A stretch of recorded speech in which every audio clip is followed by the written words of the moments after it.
Jatend piny Kenya William Ruto koni dwaro nitie mondo mi otim lokruok e duol mar arita e riwruok pinje mangima mondo mi okony e kedo kod midhiero mag arita ma omako piny.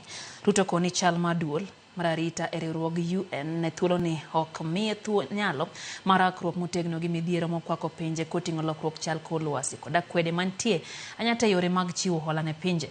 Kolose romo ma jotend pinje, Ruto olero ni lokruogego nyalo biro tieko gwandruok e kind pinje.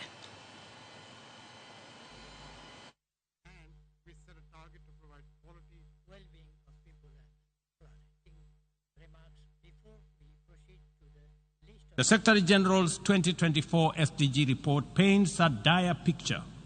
Only 17% of SDG targets are on track, largely due to unmet financial commitments, and developing countries, particularly in Africa and the Global South, are facing severe funding shortages and the gap is widening.